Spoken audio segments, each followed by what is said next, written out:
Hey guys, this is Hell Hades. This is a Raid Shadow Legends video, but with a bit of a difference. I'm joined by a panel today, and we're going to be talking about all things power creep. Is power creep a good thing for the game? Has it gone too far? Are we enjoying it? All those type of things.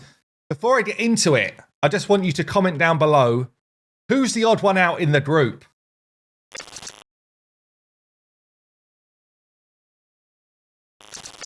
We've got myself, we've got Nubraids. Welcome, man. How you doing?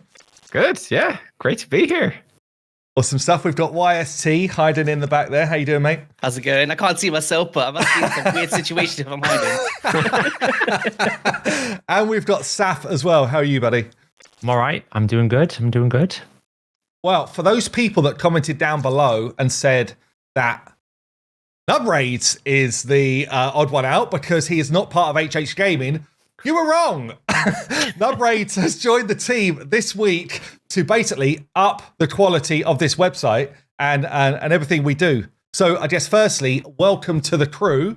How's 2 days in HH Gaming been for you? It's been such a busy week, man. I think it's been more than 2 days at this point. Yeah. But no, it's going great. You know, like I thought it was really important to join, a group of UK content creators because, when I tell people I'm Irish, half the time people go, you're from the UK. And you go, no, it's its own country. I'm in the Republic of Ireland.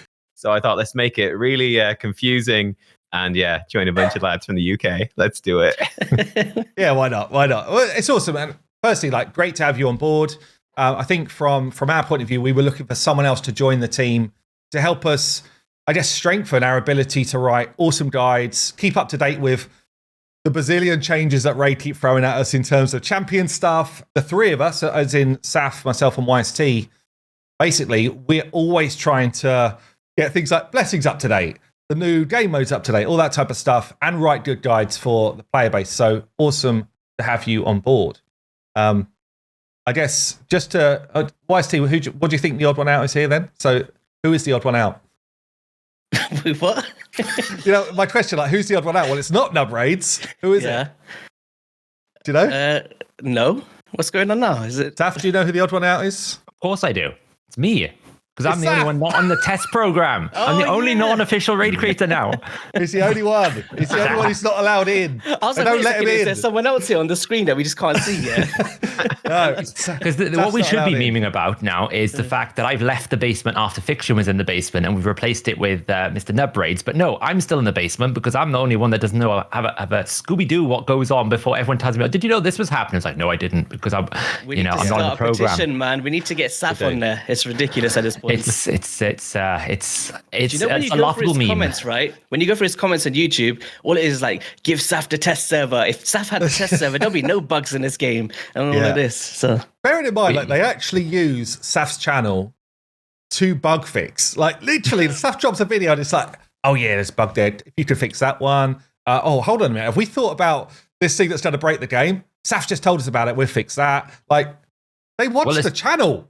Well, let's just go to the last two ones. We've got the narses block revive bug fix. That's been bug fixed. Enfeeble, when they realized how broken. I mean, the list is endless with the Razzlevarg situation. That Mighty Uko. I'm just Raid's unofficial, non-paid, non-content creator you QA. Getting paid at this point, man. Anyway, that's not the purpose of this video. But if you do watch this raid, just let him in. Why not? Why not at this point? I don't even want the perks. I just want to be able to tell you when something is broken so you don't accuse me of trying to create a shitstorm or something. Anyway, let's get onto the topic. So power creep, I think, is potentially on the up.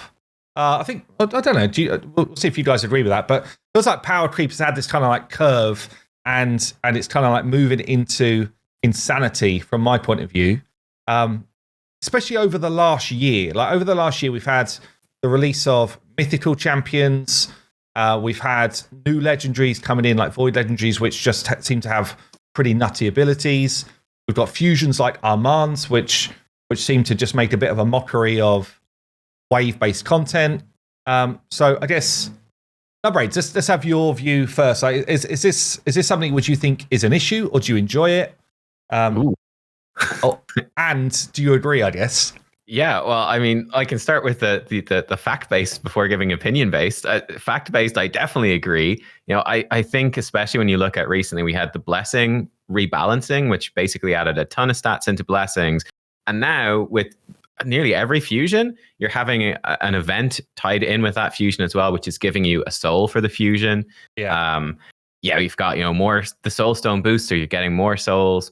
And just the quality of like the mythical champions that have been released in the last few months, the quality of the epics, like guaranteed White King Narses, like that's insane as well. The power in the last few months especially has been just, I feel like it's kind of nuts.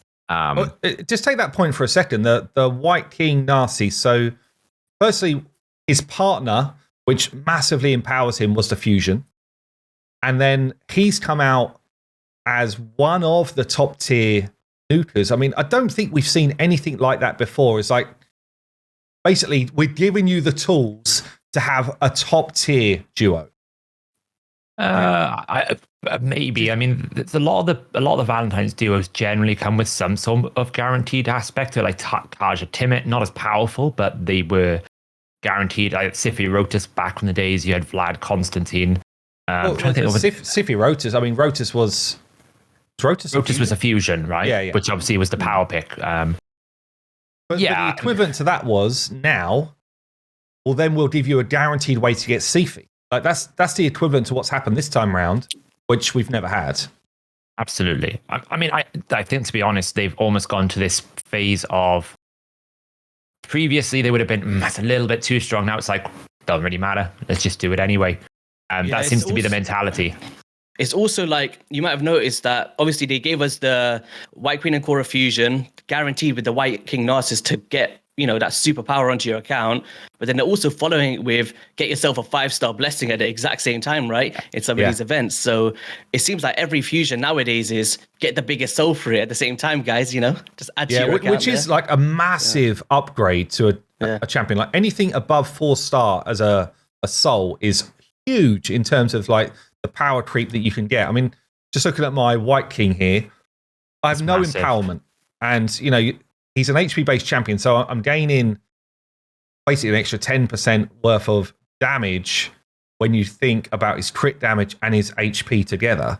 Like, it's massive. Plus some speed, plus the other stats as well, plus more survivability. Well, I actually worked this out. I just got a 6-star Ruel Soul on my Awakening boost. I got lucky, kind of cool. Didn't have to wail for it, but I did get lucky. Now that Ruel, I don't know if you can pull it up, has one of the highest base attacks in the game. I think it's like 1696. Yeah, it's a bit of a bit. I think it's really quite high. When you empower a champion, when you use the dupe system, you get 4 of these legendaries and that will give you 40%. 40% on his base attack is about 690 attacks, something of that nature. So a 6-star blessing gives you more than empowering the champion 4 times. And that's kind of where we're at now. That's the power creep. That more champions is not power creep. Soul is the power creep. And you actually can convert. Like the biggest complaint a lot of people had with Ruel was, I can't really keep him alive. It doesn't really matter when you bless him because he just gets 600 defense. He gets like 8,000 HP. And when you add the mythical tier to it, where it's like above and beyond the legendaries, it becomes an incredibly difficult management of the power creep. Like you'll see here with your mikage, you're getting like 11,000 health. That 50% of your entire gearing process. So I guess let's throw this to you then, Mighty. Do you think though, when we're getting mythicals, some of these new champions, there probably has to be a certain amount of power creep in the game for them to feel like fresh and new and exciting and stuff? But do you think like the mythicals were a good addition to the game? Do you know, I was actually one of the few, I remember when it first came out and it was like that 50-50, right? Like some people were so for it, some people wasn't for it in terms of mythicals. I believe me and Nubs actually spoke about it and we were like, it was a pretty cool, spin on the game, different core mechanics and has more versatile value. So you can use something like PvE, maybe focus on PvP if that's what you want to as well. And it was pretty fun at the start. And now some of these mythicals that I'm facing in these live arena battles, right? I don't even know what they're doing, some of them. Like this Lazarius dude and stuff. And I'm like, there's like, sometimes me and Saph hang out on the chat, right? You guys know about that. And we've seen it. Nothing weird. Come on now. It's just two like-minded creators having a conversation about raids. Like, it's date night again. not date night, okay? Soon Nubs will be in there, and that would be like a triple threat. I woke up one morning at like 4 a.m. My dog was sick, needed to go out to the toilet, and I looked on Discord, and the two of you, 4 a.m. in Discord call together. I was like, oh my god! Some call it the Insomniac Anonymous Raid Shadow Legends content creator support group. I'm just saying. When I say that Raid doesn't stop, we actually mean it, guys. But anyway, live arena, like sometimes we're facing it, and I'm like facing these champions, right? And I thought, I'll just ban the Rotos. I'm just so used to banning that, right?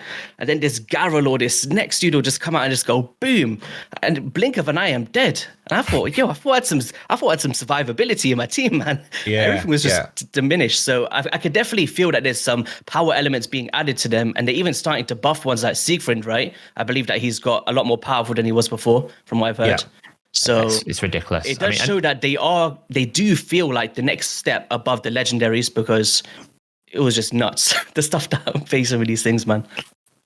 Yeah, that kind of dips into what I was saying. Exciting? Is it like because I don't have any of the good ones, right? And I, up until this morning when I became a hyper Kraken, I haven't really bought primal shards at all. I only bought them, by the way, because they were part of other packs. But I haven't really bought to try and pull these champs.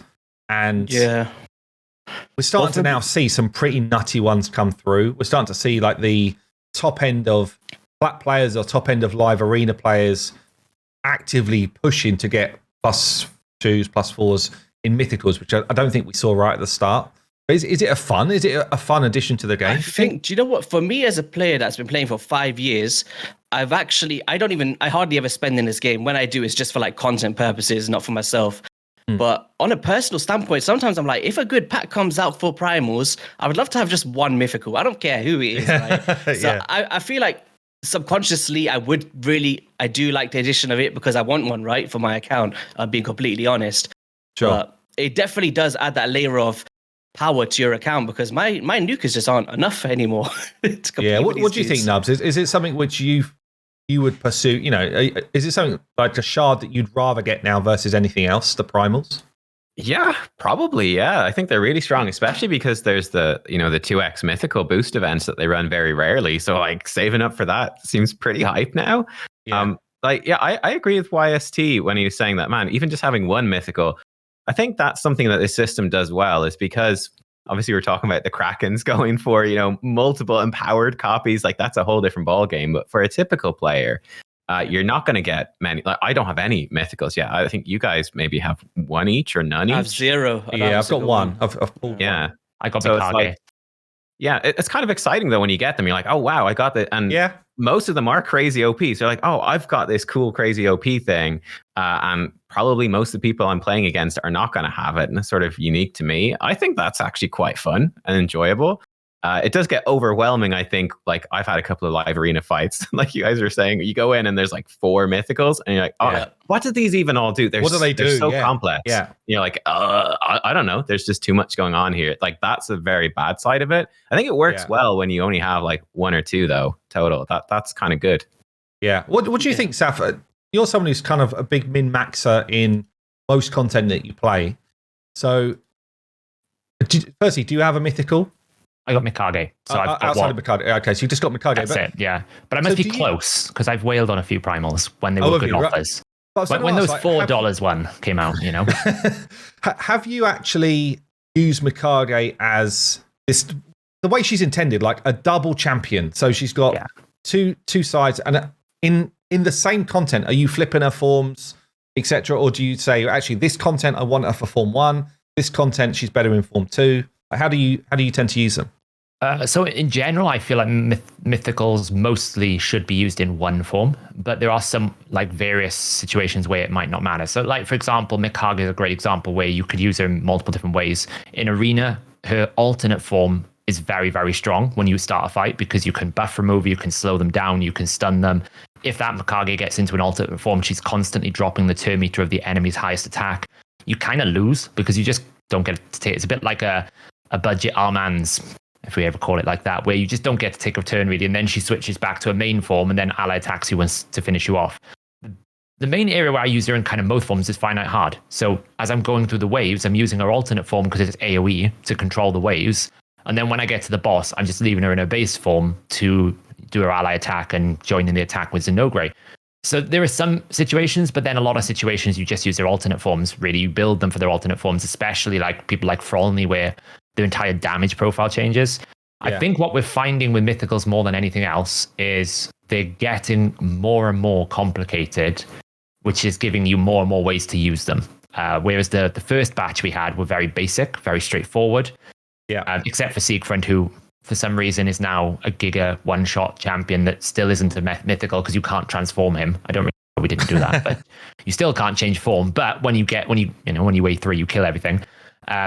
So I guess I still see them as 2 champions in one that you would only ever pick to build one way. That you basically build them around the concept of one or the other. But the good thing is they're making it so that both forms have some use in some places, so you can use them either PvE, like base form PvE Mikage is really good, alternate form PvP is really good. So it's very difficult because I worry where we're going to be in like 6 months' time. Like you already see the difference between the first 6 months of mythicals with what we're getting like in terms of Gizmak and Lazarius, and there was another one before that was really strong as well, which I can't remember because they have really complicated names, but they're getting more and more strong. They're getting much more powerful. So it could be a good time to build up your Primal Mercy and wait for that. And I will say, everyone who's been using Siegfried, when Carnage comes out, Carnage will do about 30% more damage than what people are seeing with Siegfried right now. It is going to be insane. Right. He is so powerful. It might take you 12 months to get him though. Hey, do you know, like just on the topic of mythicals there, like we've actually got a very recent one, right? Who I felt like, because obviously when I'm doing the champion guys, I look into them so much. I feel like the synergy between this latest one anyway, from the Ogrins, I believe, like the synergy here is like you could place those burns and it actually enables the kit for when he goes into his nuking form. And I felt like it was a very cool touch for this one because he'll instantly place a burn when you go into a round, right? Yep. And then you can actually lead into his A3, which will grant an extra turn on that base form. And then you go increase attack and stuff. Back. So you place burn at start of round, don't you? And then what you're saying lead into this one. Buff. And then, extra turn. Go into the metamorph, and then you can actually go in and then nuke with the A2, which will grant an extra hit if the target is under the burns from the base form. I like that. Yeah. So these kind of synergies is stuff that I actually really enjoy because it actually brings to life a mythical champion, or how I kind of perceive them anyway, where you can actually switch between forms and get the value out of the synergy of the two instead of just build it for a support or go to the other one and build it as a nuke, which you could still do, of course, but I like the enabling of kit where you need the burn from the base form to go into this one, for instance. It's pretty cool. We just say how crazy that is, though. Yeah. Like he basically opens with a burn that I think can't be resisted, if I remember correctly. Cannot be resisted. Right, sure, yeah. And then he gets one extra turn straight away. Then he can metamorph, so if you had any debuffs or anything on him, that's gone. And then he can kill someone and then get another extra turn. And it's like, but the thing is, the first extra turn is like crit rate, crazy, crit damage, and speed for 3 turns. On a 4 turn. 3 turns is good because you are going to lose a turn straight away. In fact, you're going to lose 2 turns straight away. They've actually thought about it. You lose a turn because you're going. You lose another turn for metamorphosis, so you actually only have that on for 1 turn when you. No, 2 turns. You'll keep because if you place it on yourself, it's the duration. If you place it on an ally, it will reduce. Oh, okay.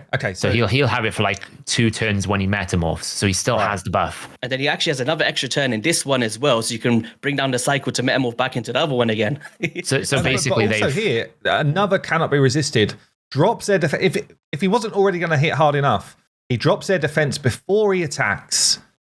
Mm-hmm. And it can't be resisted. Can't be resisted again if they're under a burn. Damn. And the multiplier for this is 0.23 with the 0.7 defense. So if we think White King Narses' A2 is a 0.56 when both hits go off, he's about a 0. He's basically on tier of a little bit stronger than Magnar's A2 with a defense multiplier. So it'll be stronger than Magnar's A2 because obviously the defense is quite high here as well. So it hits like a nuker, whilst he's also doing unresistible burns, and you still, even after you've killed and granted an extra turn, the next turn still has those buffs. So then you can go into like A3, place a pain link, make yourself unkillable, give yourself taunt. It's that pain link is so fun as well. It's having a lot of fun with that. It is crazy. It's like, when do you get a turn? Like if you let them take a turn, like it's I know they're trying to force the speed. All of that, though, wow. I mean, this sounds like, it sounds to me like I'd love to pull this champ, right? I'm like, wow. But is it too much? Is it too much? Like, is he just so far beyond the game I guess PvE is kind of a bit like whatever, because I think the base form is very, very strong for Hydra. Like probably one of the best Hydra burners, in my opinion, anyway, because you're getting increased speed, decreased speed, burn detonations from the A2 as well. And it's just a very cool synergy from a debuff standpoint. But then for PvP, the second form is pretty wild, man. Yeah, sure. Yeah. Okay, well, let's talk about something else which I want to get in this video, because all the mythicals and stuff, that they're becoming more and more overpowered or compared to legendaries, which I guess is what they're meant to be, right? But what do you think about fusions like Armanz? So Armanz now becomes a very accessible champion for someone who's saved resources. I'm not going to say everyone can pick him up free to play or whatever, because you have to work really hard as a free to player to get a fusion. They're very doable, by the way, but you have to work hard, right? So, but for anyone who either saves some resources or is very active in the game, fusions, I think, are doable, especially if you're doing Ultra Nightmare Clan Boss. Fusions become very doable every month if you just play the game a lot. So what do we think about this dude as the kind of, I guess, for me, one of the strongest we've seen for a while? Nubs, jump in. Yeah. One thing I like about it is that, fighting Ultimate Death Knight on defense is, I know, a massive frustration for a lot of people. And this guy comes in and he's really, really good against that. So I think that's quite a positive thing for people, that this is now an accessible champion. It's, they don't like to nerf champions ever. Like, you could say that Ultimate Death Knight probably should be nerfed, or Stone Skin could be. They don't like to do that sort of stuff, though. They like to release new superpowered champions to deal with it. I mean, a great example is Taras Marishka. Rather than nerf them, which is a sensible thing to do, it's like, no, we'll just sell you a guaranteed White King Narses, and hey, we solve the problem now in the Plarium way. So I think that's something of what's going on here.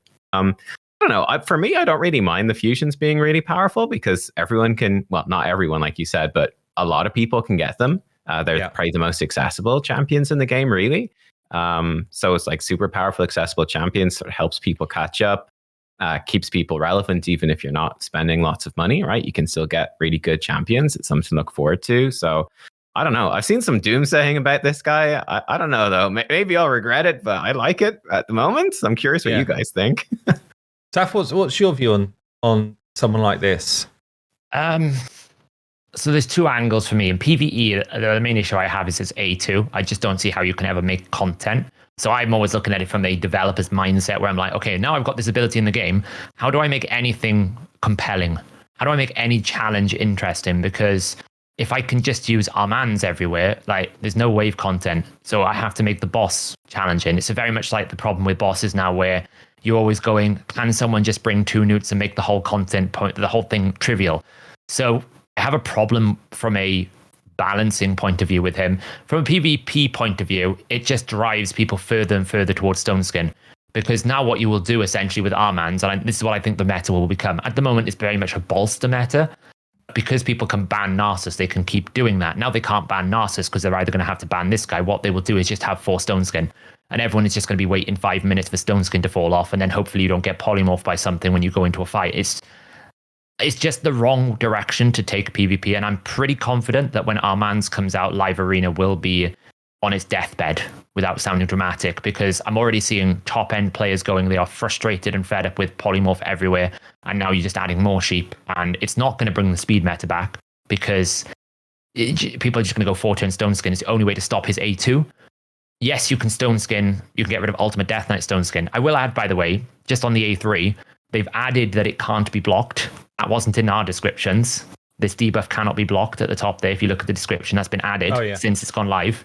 That wasn't in our description. So that kind of shows you can't even stop it. And it's also immune to Yumiko's Hex. So you can't even deflect the sheep, which you could do with Polymorph. You could redirect the sheep with Yumiko's Hex. Yeah, what I would say can't even do that, on this ability in particular. So I'm kind of agreeing with the A2 being, it's a bit crazy for, let's take like Doom Tower. Any stage of Doom Tower in between bosses, the A2 becomes pretty nuts. However, I guess you could argue, well, it's the bosses where you need to bring, like, if you can't beat Bommel, then he's not going to help you beat Bommel. All he's going to do is help you get to that next stage of a boss. So I do agree, this is a crazy ability, but I kind of he's not really doing anything against bosses that is that good. Maybe Dark Fae, but other than that, no, he's not going to against bosses. Absolutely, but then again, that's what I'm saying. It defeats the point of the waves, and I know things like stage 114 is hard, so that's kind of a problem for me. Yeah, but the A3, I actually prefer this type of sheep to the blessing. So me being able to target an opponent and say, you know what, Ultimate Death Knight's a great example. I'm taking you out of the fight for a minute so that I can actually hit other people. It's not like I can keep this on infinite, and therefore I'm using tactics to take someone down. Like, I don't mind that side of it. Yes, I actually agree with you. Randomly, am I going to be a sheep or not? Am I randomly? I agree with you, except here's the problem. He's also going to remove all buffs from all enemies. So you'll sheep them before you get polymorph, so you can't block it through, bringing your own polymorph. And he will get loads of turn meter. And when you're in sheep form, you're taking your 300 speed Siffy down to 150 speed. So the likelihood of you ever getting to use your Siffy with this guy is impossible, because he's going to get turn meter when he puts you in sheep. Then when you come out of that ability, your skill goes on cooldown, which gives him more turn meter. And then you're going to go back into polymorph before you've even had a turn. So it's not actually that he puts you into polymorph. It's the fact that you don't get... They made him a warlord polymorph. That's the real problem for me. It's that he gets way too much turn meter. And once you've had the penalty of sheep, now I'm either not even getting a turn, or I don't even have my abilities. And do you think then that this guy will be all over Plat Arena? Like, is he strong enough? Because don't forget, you get 4 slots here. Is he all over Plat Arena? Is he all over highest level of Live Arena straight away, do you think? He will be I would imagine the Live Arena specifically will be Sun Wukong, Ultimate Death Knight, Armanz will be the 3 picks you see every single fight. Right now it's Sun Wukong, Ultimate Death Knight, with some sort of combination of, like, you'll have Arbiter, Siffy, Rotus, and the King and Queen, right? That's kind of like what I see in Gold 1. He will replace one of them, and it will be those 3, because who do you ban? Because if you ban the monkey, you're going to get sheeped by this. Out of all those names you've said there, how many champions were just free? They're like problem, literally given to any. Maybe that's why we see them so much. No, because Sun Wukong is just so strong. Like, YST will tell you, like, how much he loves his Wukong. So YST, round us out on this one then. What's your view on Armanz as a fusion? Is it something that you're excited for, or do you think? I don't really see that same champion everywhere. It's a really tough one, because I know the power of it. Like, that A2 is, like, think about Doom Tower 2 years ago, right? I would be there for 15, 20 minutes on a wave trying to beat something. With this dude, it's literally going to be that easy to climb the floors. If you've got any kind of synergy around him, I was doing one of the hardest floors of the Doom Tower, right, on the wave with Artak and Armanz, and I literally duoed the entire floor. And that is just crazy powerful, right? Yeah. It's just nuts. Do you think, I've seen a load of people comment this as well, like, what you're saying, Seer does the same job, but she actually kills it quick. I would argue that Seer needs a setup, right? You need reset champions, you need drop defense and weaken out, and you kind of need like a lot of components. If you're talking early to mid game standpoints, trying to get through the Doom Tower for the first times of your rotations, I would definitely be looking towards this over trying to put together some form of budget Seer team, which might fail on so many runs, such as Multi-Macab, the Roto Siffy waves. Some of them you can't easily just one-shot, right? And you require multiple resets to do that. Whereas someone like Armanz can just come in. And that E2 is practically a 2-turn cooldown, which blows me away. But I think I guess, although he does have some issues about affinity, right? So it's not like he's not void, albeit the A3 doesn't care about affinity. So you could even consider affinity breaker sets though for Doom Tower. Like, it could be an option, right? You go through, not grant no weak hits, if that's all you're looking for is control. But in terms of the sheep, I feel like the biggest problem for me anyway, and I would say that I'm someone that hasn't faced the problem of polymorph like some other high-end arena players. I'm slowly just getting into PvP myself, is I think the biggest problem is you can't cleanse it. Right, and that 150 speed thing is crazy. I think if there was just a way to just make it non-protected, cleanse it off, you now got a counterplay. The issue is there's no counterplay to sheep, right? And I think if that was a thing, I believe, you could just come with a Mithrala, cleanse it off, or whoever that may be, and then there's a kind of a bit of a back and forth between it. But right now it's just obnoxious when it does happen. It's like, just quit in a sense. Okay, so last comment from everyone then. Like, are you happy with the direction? As someone who's played the game for a long time, do you think Raid has become more exciting or more stale since we've seen power creep kind of like come in over the last 12 months, 6 to 12 months? Saph, you kick us off. You got Less than 30 seconds to answer. Go. I think it's better for the player.